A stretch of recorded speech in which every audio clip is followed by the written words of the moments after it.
Well, good morning, Mission. So great to kick off a Sunday with you. If you are already seated, we're thrilled that you're here. If you're still making your way in, come on in. Or if you're even joining us online, we're just honored that you'd carve out an hour of your week to be with us. We have a great service lined up, but if you are new, you should know about an area that we have set up that's just for you. It's called The Hub. It's just on the other side of the lobby. We want a chance to meet you, give you the chance to meet us, and then we have just a small gift that we want to put in your hands as a way of saying thanks for being with us today. Hey, before we kick into the service, I have one thing I need to tell you. We have a Love Works trip coming up that we are really excited about. We're going to Rocky Point, Mexico. We're going to build a house down there. Something that's kind of unique about this trip is that we are prioritizing families. So even if you're not going to go with your family, that's fine. We would love for you to join us. But if you have kids and you want them to join, then you should know that there's a price break for your kids who are age 12 to 17. It's cheaper for them to go with you. If you have kids that are 11 and under, they get to go with you for free. So we want you to bring your kids along with you on that trip. Go to missionaz.org/LoveWorks, or just click on the banner on the homepage, the LoveWorks banner, and you can join us on that trip. Get all the information that you need. It's happening next month, March 6th through 9th, so make sure that you put that on your calendar and then you make sure that you have that time set aside and you can join us next month. Well, we have a great service lined up for you. Can't wait to kick that off. Why don't you stand up, greet the people around you, and then we'll start singing.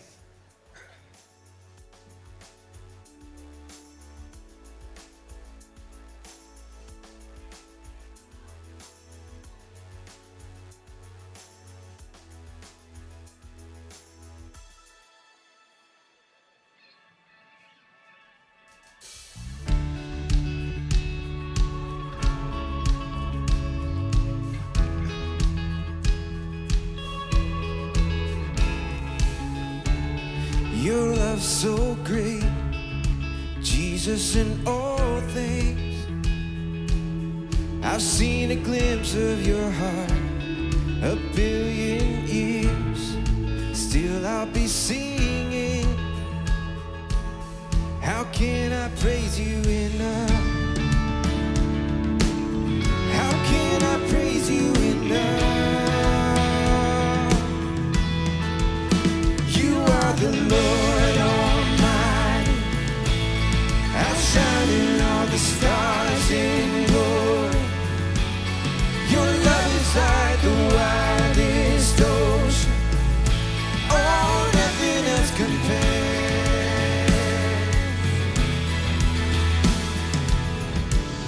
Creation calls all to the Savior. We are alive on your praise, in earth and sky. No one is higher. Our God of wonders, you reign. Our God of wonders, you reign. You are the Lord Almighty, outshining all the stars in glory. Your love is like the wildest ocean. Oh, nothing else compares. Oh, you are the Lord Almighty, outshining all the stars in glory. Your love is like the wildest ocean. Oh, nothing else compares.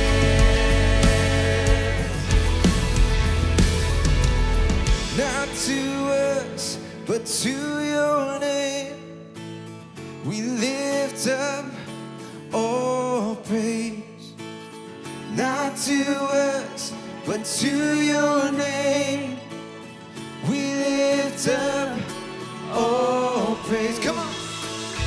Not to us, but to your name, we lift up all praise. Not to us, but to your name, we lift up all praise. You are the Lord Almighty, outshining all the stars in glory.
to your name we lift up, oh praise. Not to us, but to your name we lift up, oh praise. You are the Lord Almighty, outshining all the stars in glory. Your love is like the wildest ocean. Oh, nothing else compares. Oh, oh,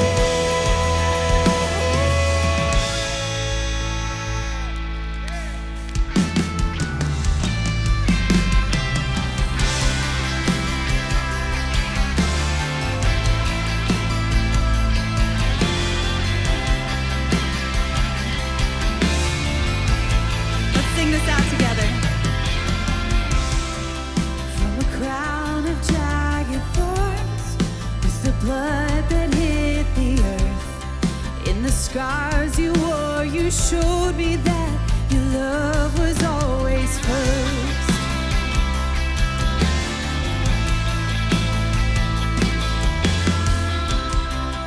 All the consequence of sin, on the cross you finished it. When they pierced your skin, you showed me that your love was always first. All before I ever found my faith. Jesus, you were my strength when I was falling away. Your love came to find me. Yeah, your love was always first. Grace comes rushing into my soul. You're taking control. Your love came to find me. Yeah, your love was always first.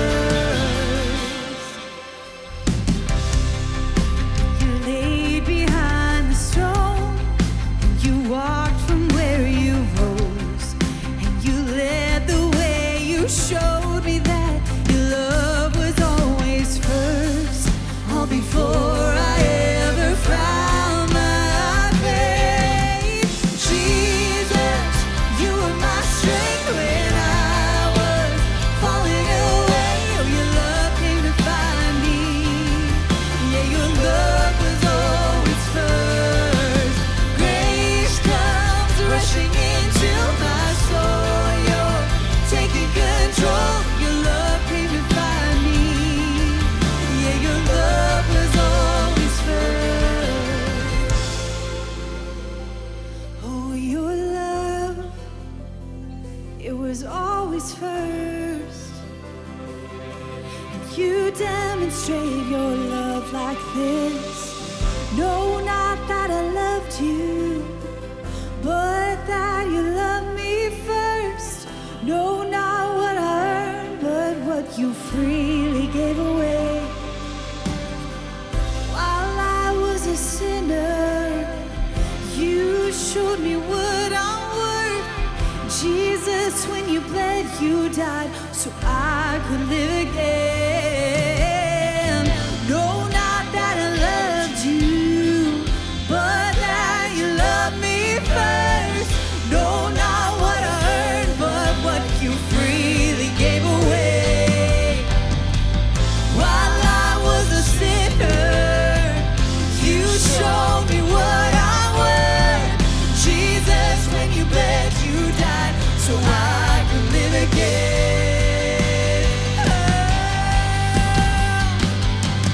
Jesus, you were my strength when I was falling away. Your love came to find me. Yeah, your love was always first. Grace comes rushing into my soul. You're taking control. Your love came to find me. Yeah, your love was always first. Jesus, yeah. Oh, your love was always first.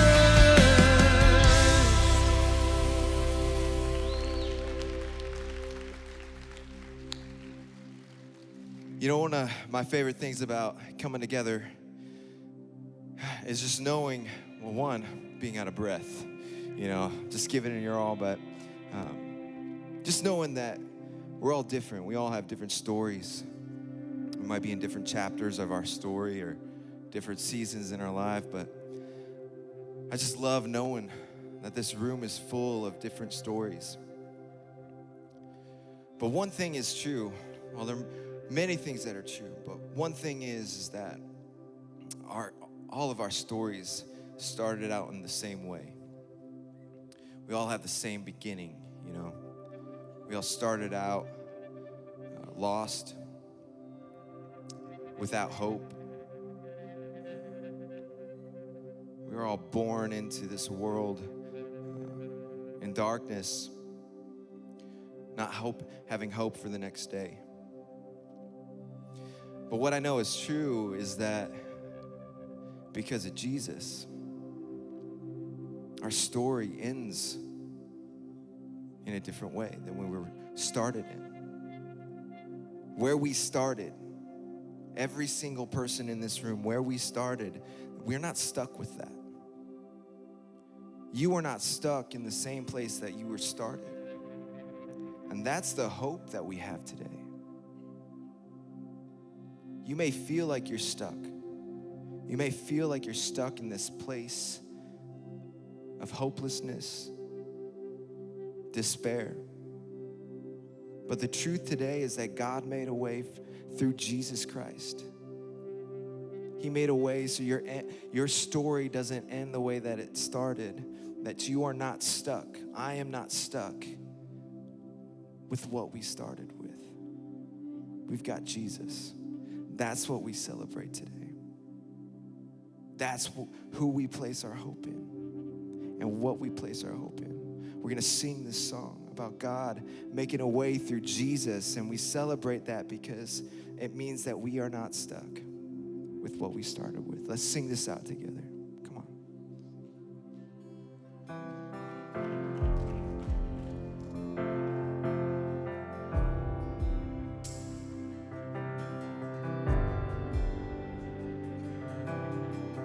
He's here, y'all. You are here, I'm moving in our midst. Come on. I worship you, I worship you. You are here, working in this place. I worship you, I worship you. Sing his name, come on. You are waymaker, miracle worker, promise keeper, light in the darkness. my God, that is who you are. changing our story. You are waymaker, miracle worker, promise keeper, light in the darkness. My God, that is who you are. You are here, touching every heart. I worship you, I worship you. You are here, healing every heart. I worship you,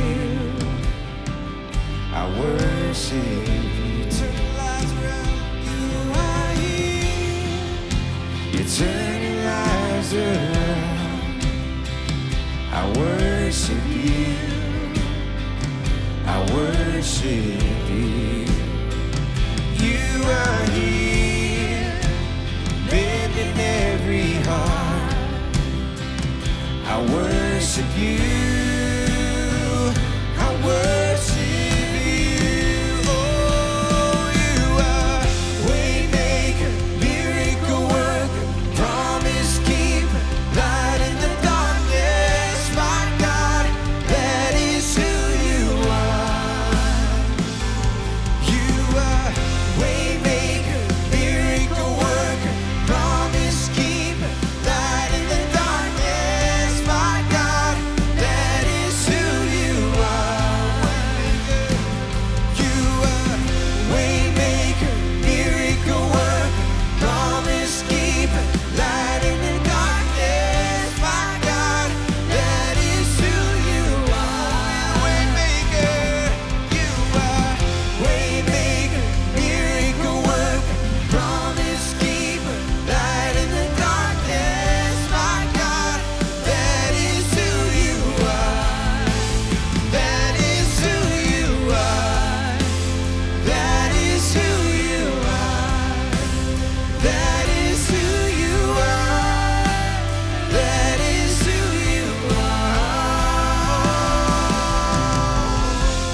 He's here all around us. Come on, sing this out. Even when I don't see it, you're working. Even when I don't feel it, you're working. You never stop working. You never stop working. Even when I don't see it, you're working. Even when I don't feel it, you're working. You never stop working. You never stop, no. Never stop working. Even when I don't see it, you're working. Even when I don't feel it, you're working. You never stop working. You never stop working. Even when I don't see it, you're working. Even when I don't feel it, you're working. You never stop working. You never stop working. Waymaker, miracle worker, promise keeper, light in the darkness, my God, that is who you are. You are waymaker, miracle worker, promise keeper, light in the darkness, my God, that is who you are. That is who you are. That is who you are. That is who you are. That is who you are.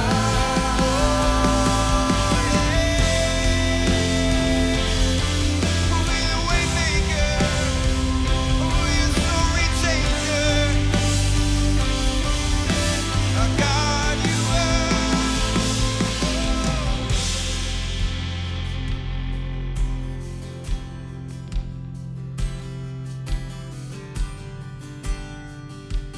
Come on, sing this out. Even when I don't see it, you're working. Even when I don't feel it, you're working. You never stop working. You never stop working. Even when I don't see it, you're working. Even when I don't feel it, you're working. You never stop working. You never stop working. Can we celebrate that this morning? Come on. We've got a God who keeps working for us, who keeps coming towards us. That's what we celebrate this morning. Thank you so much for singing with us. You all can have a seat this morning. Now, every third weekend, and you saw it walking in this morning. You saw our tents, you saw the trailer. We love this weekend. It's called Love Works Weekend. And it's every month. It's so obvious how much you all love it because you all fill up that trailer and you give generously. And I just want to say thank you. Thank you so much for the families that you're all helping out this month through all of your donations. And so thank you so much for giving so generously to Love Works Weekend. We do it every month, and it's always exciting to see what you all do. Right now, though, we're going to continue to worship by receiving an offering. And so I'm going to invite our volunteers as we receive our tithes and offerings this morning.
Hey, everybody.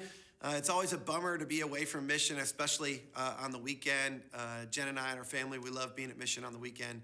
But I'm not too bummed because this weekend we're away doing something we challenge couples to do all the time, and that's invest in our marriage. We're away at a marriage enrichment retreat with a few other couples, doing something that we've sort of tried to prioritize throughout our marriage, but we haven't done in a while, and that's get away and have some intense focused time just on us. And so that's what we're doing this week. I wanted to let you know we are going to be back next week. I'm coming back to conclude the series, Anatomy of Intimacy. But after the conclusion of the series, Jen and I are actually going to host a live online event. This is something we've not done before, and we're going to do it actually with a very trusted, good friend of ours who's a professional counselor.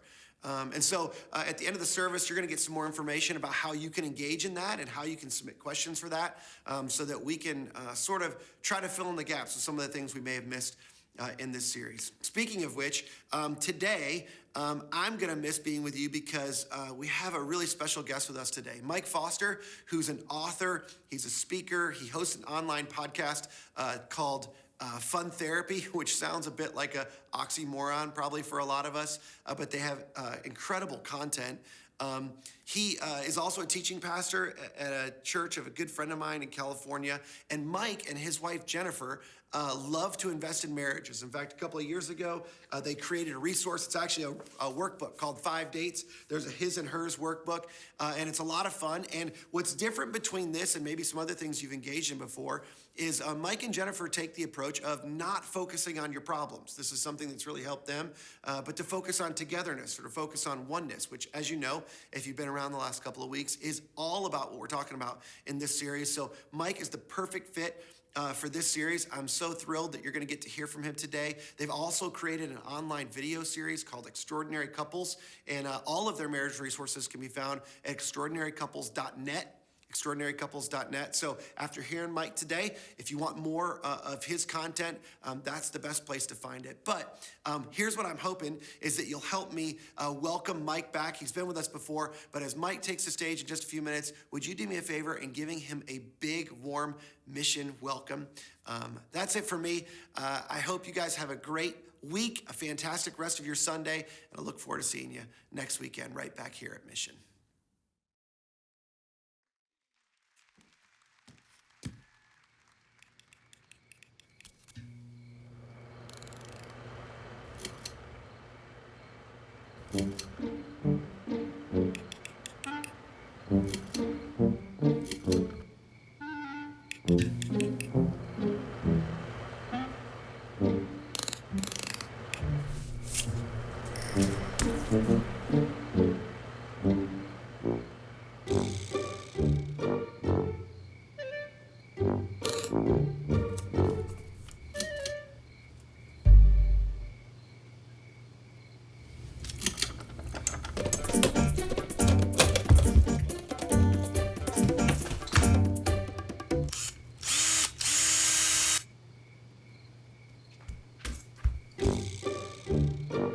Authenticate.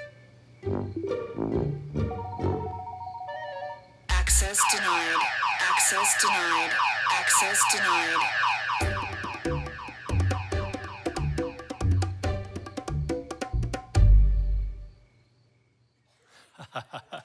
That's awesome.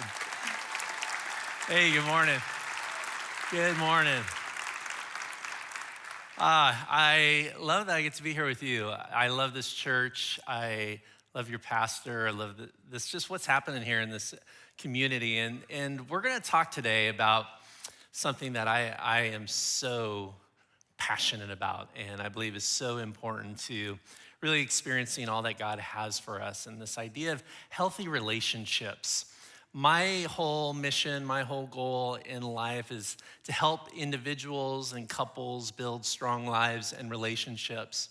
And the reality is that our relationships are messy and difficult. I have been married in June. Actually, I'll celebrate my 25th wedding anniversary to my wife, Jennifer. Yeah. And it has been an amazing ride, a difficult ride, a confusing ride at times. We have had highs and lows in our marriage. We have had dry spells. We raised 2 teenage kids together. We call those the dark years. Very difficult. And one of the things that I've discovered about our relationship and really what God is trying to do in our marriage is that he takes these very broken people. I look at my own story, I look at my own past. There's abuse, sexual abuse in my history. There's really strong themes of codependency. I'm in a 12-step group currently, working through those things. Thank you. Yeah, sometimes, I gotta be real honest, like I say those things because I'm not embarrassed of those things. Those are things that are realities, and that is the truth. And actually, I believe God honors when we speak our truth like that and just say, let's get real. So 12-step, I go to counseling a couple hours every month, and I don't even understand at some levels the grace of God that he would give me a relationship with a woman who, trust me, she has her own problems too. She has a spiritual gift in passive aggressiveness. I gotta be honest with you, So, that's our reality. But here's what I know, that marriage is a perfect God working out his perfect love in 2 imperfect people. And so you may be sitting in this auditorium right now and going, hey, it's a little messy. It's a little difficult. We're talking about the anatomy of intimacy and connection and knowing each other in this deep, profound way, and yet maybe you feel so disconnected right now. And what I want to invite you to do today, and the topic, and kind of we're gonna lean into this idea of exclusivity. Joel has been talking about the last couple of weeks, start with the idea of kind of 4 core concepts that create intimacy. The first week he talked about accessibility, and then last week he talked about humility. And this week we're just talking about exclusivity and the importance of faithfulness and fidelity, and how that is a core anchor of creating the type of relationship that we want to have. And yet the reality is, when we think about that word and we think about maybe how there's been times in a relationship where you have not been exclusive, or you have stepped out on somebody, or you have been on the receiving side of that and have been hurt and wounded by that. It's messy, friends. And I really believe that in our time together today is really about reestablishing hope and reestablishing practices and telling the truth about what really is going on, because I truly believe that part of intimacy, and when we move away from exclusivity and we hurt people by making poor choices and we're not faithful, so much of that has to do with what's going under the surface of our heart. And it's us really trying to reach and solve for problems that we're not even aware of sometimes. It means us looking under the hood and having a really honest and truthful picture of who we are and our vulnerabilities and our needs. You see, God wired you and me to have needs. We need each other. We need intimacy. We need to be known and seen and loved and belong. And when those needs don't happen and aren't met, and when we aren't honest with them and we're not talking about them and sharing them and open to them, then those needs are going to be corrupted in some way by the enemy. He's going to take the very thing that God has put inside of you, this beautiful, wonderful thing to be loved, to be known, to be seen, to belong, like the core part of who you and I are. He's taken those things and he says, I'm gonna put those in you because that's what's gonna make you human. That's what's gonna make you wonderful. That's gonna help you in relationship. And the enemy loves to take that very thing and corrupt it and twist it and have us have those needs, number one, be buried or denied, or have them met in ways that God never intended. So looking below the surface, and it really means us asking a few questions. We begin to investigate our own heart. What's rumbling below the surface? I grew up in a very religious household. My parents took me to church every Sunday morning. I went to vacation Bible school in the summer, which is every kid's worst nightmare. Let's go to church during the summer, right? But my parents loved me and raised me the best that they could, and so kind of full indoctrination in Christianity and religion. And one of the things that my parents always warned me about was rock and roll music. In fact, at the Foster household, we only listened to Michael W. Smith and Amy Grant, okay? That was kind of our deal. Some of you are like, who are those people? It's okay, you didn't miss much. But I loved rock and roll. I was going to school, my friends were playing these different bands like AC/DC and Judas Priest and Iron Maiden. I'm a child of the 80s, all right? And thank you, all right. Love Boat, Magnum PI, let's hear it, all right. So I'm listening to this music, but my parents are like, no, that you gotta stay away from Bon Jovi, okay? He's very dangerous. But there was one band in particular that my parents said, I need you to stay away from this band and this music. It will corrupt your morals, Mike. It will impact your walk with Jesus. And I want to show you the picture of this band. This band was the epitome of evil to my parents. It's these guys right here. Okay. This is Kiss. And my parents taught me that Kiss stood for Knights in Satan's Service. Yes. Welcome to the foster home, right? And so I just never got to listen to their music. I was always kind of afraid of them. I always thought they were satanic, and Gene Simmons would spit blood, and so clearly he's satanic, right? And so fast forward to about 6 months to a year ago, I find myself in Minneapolis, Minnesota. I'd flown in, I was doing an engagement there, and it was evening time. I'm like, oh, I got nothing to do in Minneapolis. And so I got on StubHub and started, what's going on? Any music playing, any shows, anything interesting in Minneapolis that I could spend a couple hours doing? And I looked on StubHub, and lo and behold, guess who was playing in Minneapolis that night? These guys, right? And so I bought a ticket on StubHub, which honestly, when I hit that little buy now button, I felt a little scandalous, I gotta be honest. I hit the button, got the ticket, I went down there, and I began to investigate whether the things that my parents had taught me about Kiss, whether they were true or not. And so I got out my phone, I was on Instagram stories and just kind of looking for, what's happening behind the scenes here at the Kiss concert. By the way, let me show you a picture of me at the Kiss concert. This is me at the Kiss concert. I call this, I call this Mr. Rogers Goes to a Kiss concert. That's what that looks like right there, right? I mean, I should be dressed like these guys. And I think this guy over here, he's like, who's this dude with the sweater and the little hat? It's me. And so I began kind of walking around the auditorium waiting for the show to start. And so I went over to the t-shirt vending station and see, well, okay, what are the fans of Kiss? Who are the fans of Satan, Knights in Satan's Service? What do they look like? And so I recorded this little video on Instagram. Here's a video of these folks buying $50 Kiss shirts. And these people don't look like Satanists, actually. They kind of look like Southern Baptists, I gotta be honest, right? And then I continue the investigation. I'm like, okay, well, there's gotta be, the security around here has gotta be tight. And I'm sure the SWAT team's here and Homeland Security, because this could get violent and dangerous tonight. And this could be a place of anarchy. Again, all of this childhood information being brought to my perception of what's happening here at this concert. And so I took a picture. I go like, security's got to be tight. I know it's as if the president himself is going to be here tonight. They're going to have this place on lockdown because you don't know what might happen. So here's a picture of the security guards right there.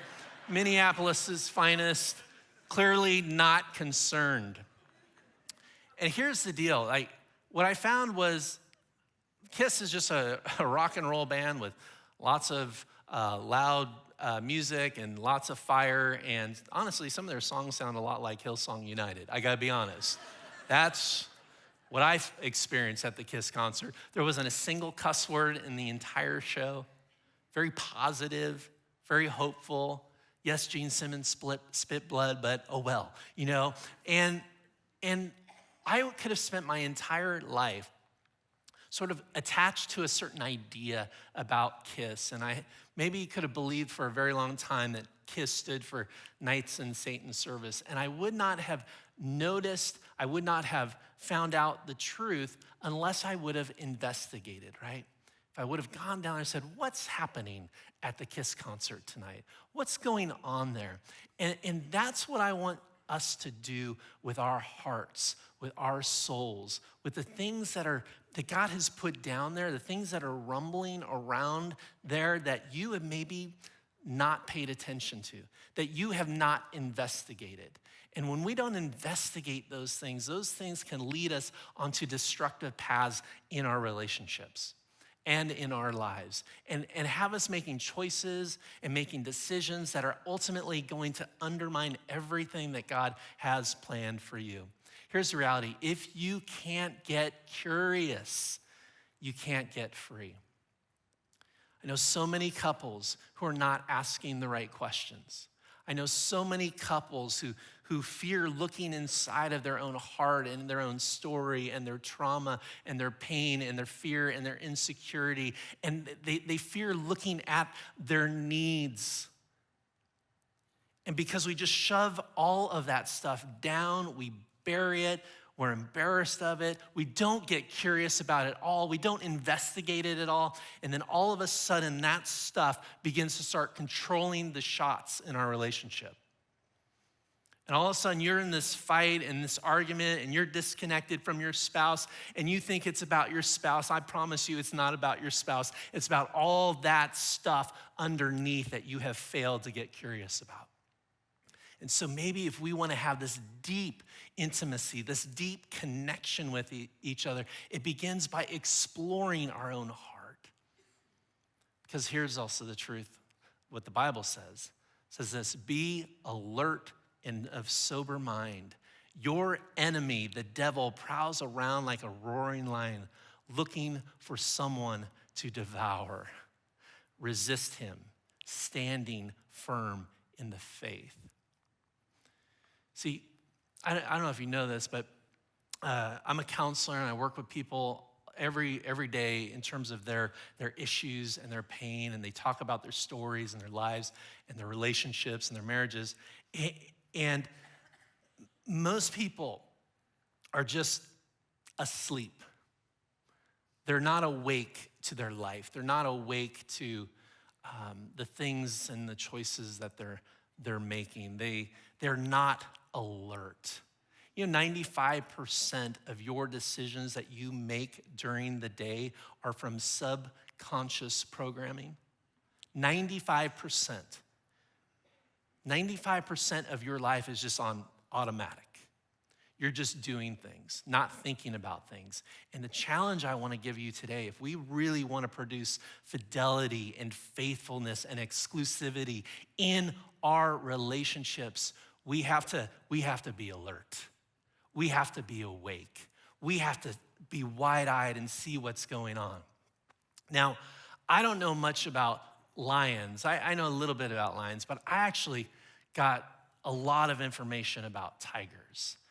And it actually involves me and a tiger and me doing one of the stupidest things I've ever done in my entire life. I was in Thailand a few years ago, and they had this place called Tiger Kingdom, and they allowed you to go in the tiger cage and pet the tigers, which as a tourist sounded like a lot of fun. Like, this is gonna be so cool. I'm gonna, let's do this. And they even let my kids, who were a little bit younger at the time, they let the kids, pet the baby tigers, which I'm like, this is so cool, we're with baby tigers.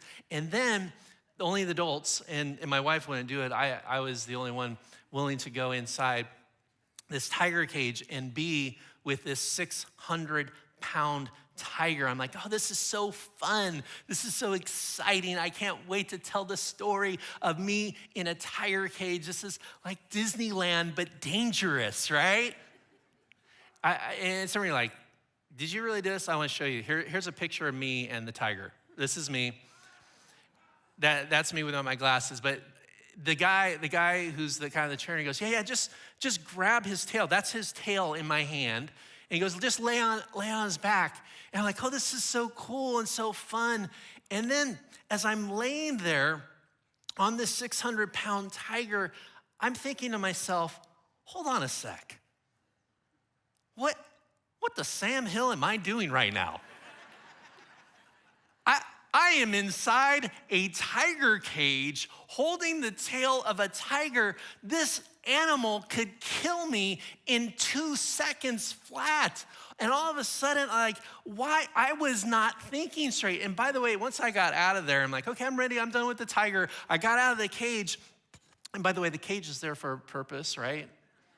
Let that be maybe the point of all of this story. But I found out later that these tigers that they allow you to pet and lay on, they have actually killed people. Even though they told me it was perfectly safe, the local city, there's such a money-making thing for the city that they kind of bury those stories of the tourists that have been eaten by the tiger, and they just say, this is so safe and it's so fun, and come take a picture of you laying on a tiger holding its tail. And it's ridiculous that I did this. But I wasn't thinking. I wasn't alert. I just sort of unconsciously stepped into the tiger's cage. That's what the enemy does. See, your desire for intimacy, your desire for connection, your desire for love, your desire to be seen and known, like those are subconscious core expressions and needs that are within inside of you, and they could subconsciously lead you into the tiger cage. Be alert, the Bible says. Be alert, because the lion is looking to devour you. And he's going to use your relationship, and he's going to use you breaking that commitment and that exclusivity. He's going to lure something out here for you to grab hold of that he will convince you will make you happy, and you just sort of slowly walk into the cage with the tiger. I'm lucky that I got out. I'm lucky that I just have a picture and I can still tell that story. But that isn't always the case when we walk into the tiger cage. And so as you think about your needs and how those are expressed in your relationship, in your marriage, with your spouse, we have to really be aware of what it is that we're going for. And here's what I have found when working with couples. My most frequent complaint toward my partner reveals my greatest emotional need, not their greatest flaw. You see, it's so easy to say, it's your fault. I'm not getting what I want in this relationship. You don't do this, you don't do that. I need you to change this. All of that is a reflection of the need inside of you, the desire inside of you that you ultimately are responsible to move that into a healthy place. It is not the flaw of your partner. I sit with couples all the time, and there's this arguing, this conflict, and they want all this change to happen with each other, and you gotta do this in order for me to be happy. All of that, honestly, is just sideways energy. And it isn't until we feel empowered to say, you know what, my joy, my freedom, my health is my responsibility. That is the work that Jesus wants to do inside of us. And if it's not happening, then I need to pursue it. I need to be awake. I need to be alert, because if I don't get healthy in my own heart, the dysfunction is going to spread into everything, not just my relationship with my spouse, but my relationship with my kids, my relationship with my friends, my relationship at work, even my relationship with myself. And so thinking about what it is that you really need. And the reason why we step out into affairs and looking at pornography and have these inappropriate emotional connections with people that are not our spouse, the reason why we do that is because our heart is being drawn into the tiger cage, and we think, I'm not getting it from this person, so I gotta get it from somewhere else. It's just flawed thinking. Here's a better question. Don't ask if there's a better version of my spouse, because you know what? There probably is. That's the reality. But ask, is there a better version of me? That's a harder question, right? God, where do I need to grow? What are the areas where I need to surrender? What are the broken things in me that have never been dealt with and now are spewing out in terms of my relationship with this person? How do I get healthy? Ask how God can transform your heart. So what draws us into the tiger cage? What is going to put you in that cage holding the lion's tail or the tiger's tail, and you think you're okay, and then all of a sudden, boom. Well, a couple things. Let's talk about it. What draws us into the tiger cage is failure to discuss what's below the surface. And the reality is some of us sit in this room right now and we just believe that our needs or our wants are not important. And so we just don't talk about them. Or some of us sit in the room today, we have grown up in families or have been taught by parents that when we have needs or we have emotions or feelings, that we just need to stuff them down, to bury them. And here's what I know is that, like, whatever you bury, you plant.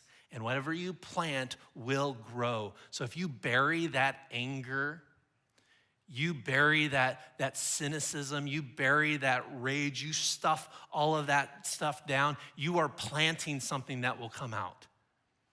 And so we need to talk with each other about our needs, our wants, our desires.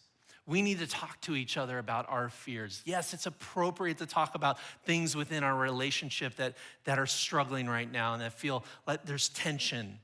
So many couples will have this little sort of micro tension, this micro frustration that sits in their relationship, and they never voice it, they never verbalize it, they just allow it to stew for weeks and months, sometimes even years, and then it just festers and grows into this mighty big problem.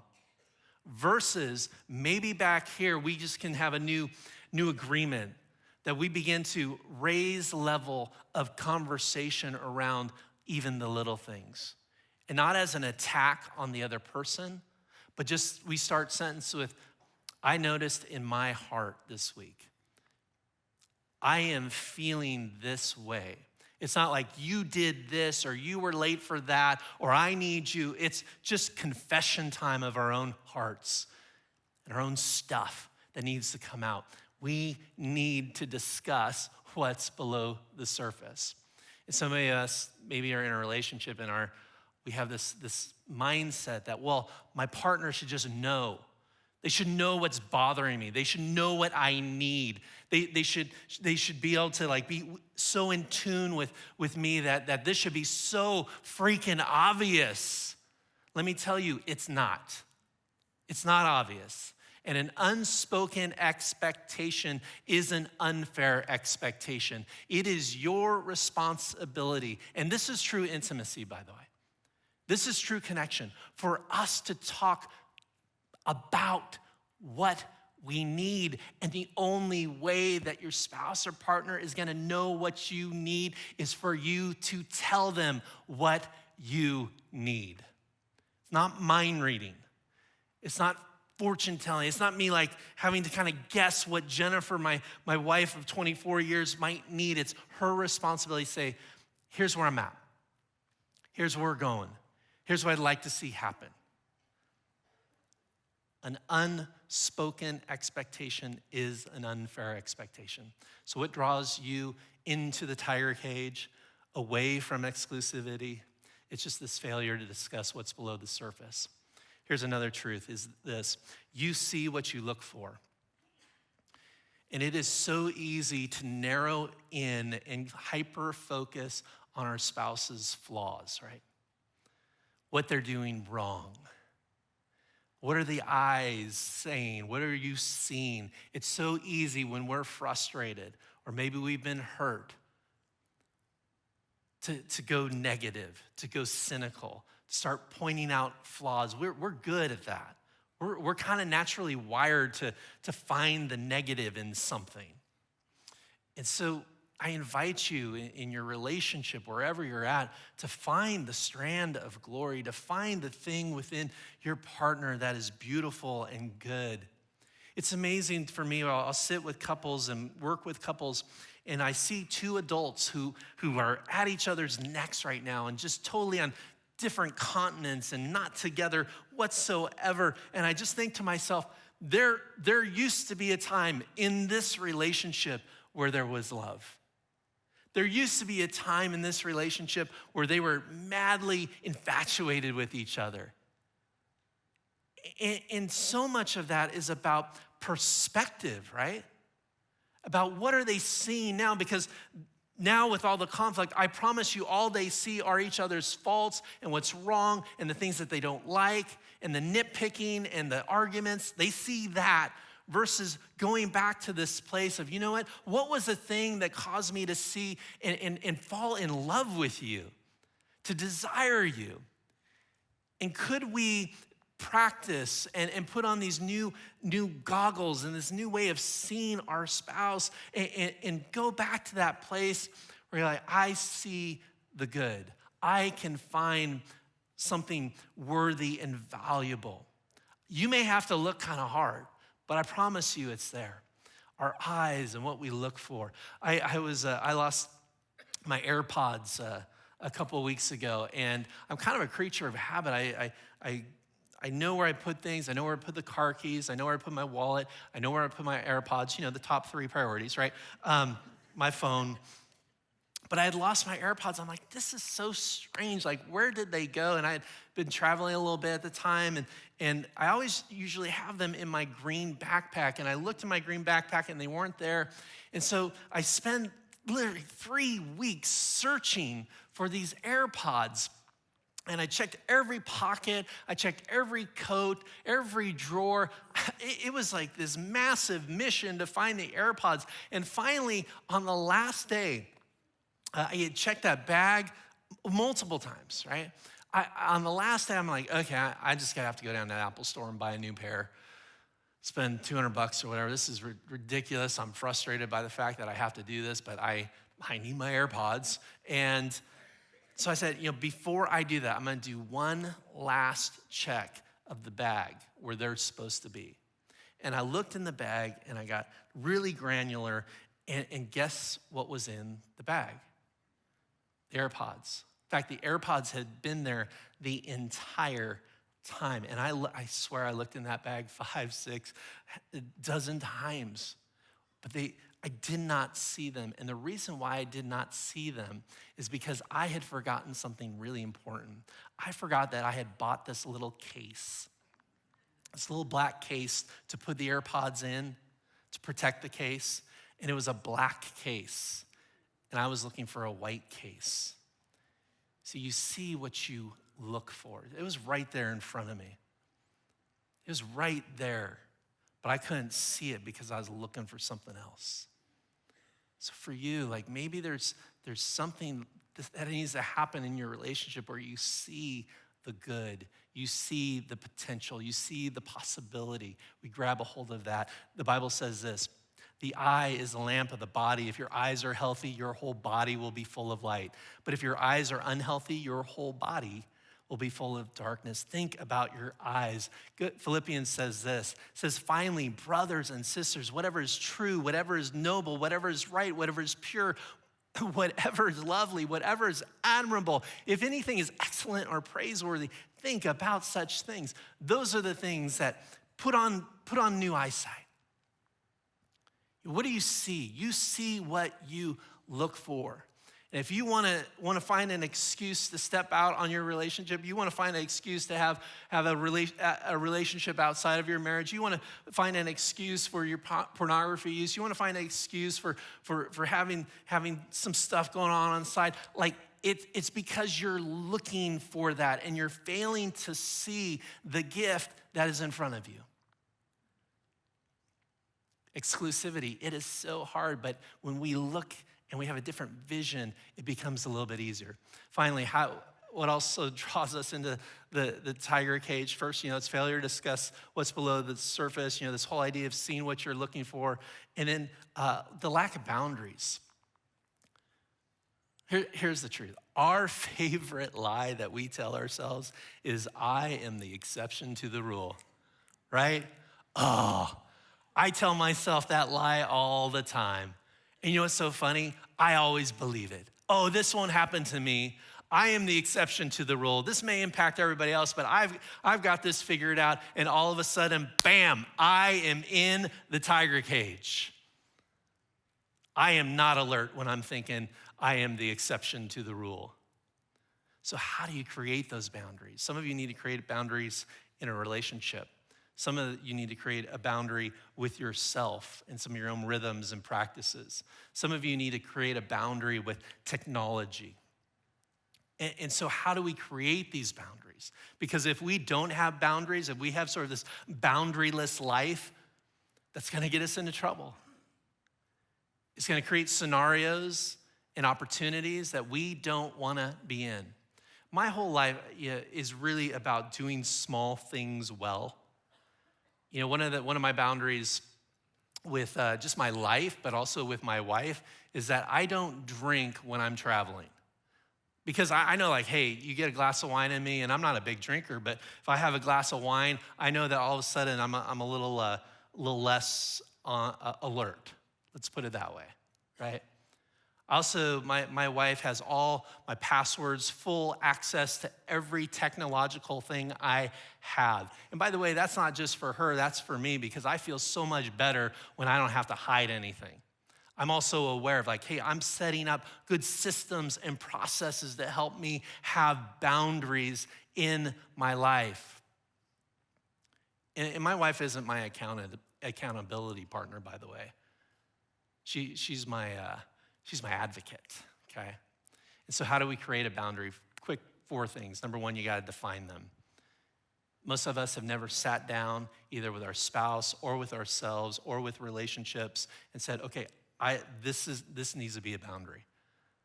I need to draw a line here. This is where it needs to be. Define them. Number 2, we gotta build them. You gotta establish them. You gotta put them in place. You gotta put them into action. Number 3, how do you create a boundary? You gotta communicate them. You gotta talk about your boundaries. So one of my simple lifestyle boundaries is I go to bed at 9 o'clock. And everybody who's a friend of mine, everybody who knows me, even people who don't know me, know that I go to bed at 9 o'clock because that's a boundary that I have because I need my sleep. Otherwise, I'm a very grumpy person. I don't like the version of Mike when he doesn't go to bed at 9 o'clock. And so, but I communicate that to everybody. It's a little embarrassing because I'm like in elementary school again, right? Most people go to bed at 10 or 11 midnight. I'm going to bed at 9 o'clock, which seems really early, but I communicate that to people. I tell them what my boundary is. That creates a lot of great accountability in my life, by the way, too. Here's my boundary. I'm gonna communicate it to you. Here, I want you to know. So we define them, we build them, we communicate them, and finally, we reestablish them because the reality is you may have a boundary and you have set a boundary for your life and then you broke it or it got broken. Let me encourage you, start over. Put it back into place.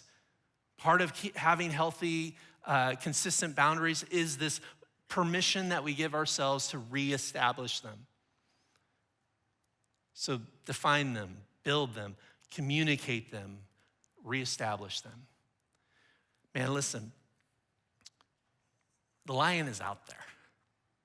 The enemy wants to destroy you.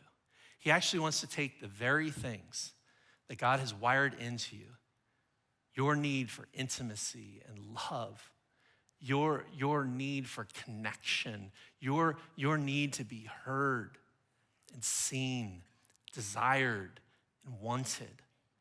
God put that inside of you, and there's forces at work that are trying to undermine all of that. So you're like, hey, just go over here. Oh, hey, your spouse, I know, she's kind of boring, isn't she? But this is so exciting over here. Don't get into the tiger cage. Establish those boundaries. Talk about your needs. Do your work. Open up about your expectations, the things that you need. If you're struggling, talk to somebody. But we can't just sort of live this unconscious, unexamined life. We got to get curious about the things that are rumbling underneath. Let's bow our heads in prayer. God, thank you so much that you love us, that you have a great plan for our lives and our relationships. And God, we don't want to pretend anymore. God, we don't want to bury this stuff anymore. We desire what you desire for our lives. So God, help us to embrace really the brokenness that we feel. God, help us embrace the reality that we are weak and tempted and so overly human sometimes. And God, through your grace and your love, help to just reestablish the path of freedom, the path of hope, the path of intimacy, the path of healthy relationship. We love you so much and we thank you. And it's in your son's name we pray. Amen. Thanks, Mike. Did you guys enjoy Mike this morning? We love when he comes in and joins us and challenges us. Couple things before you leave.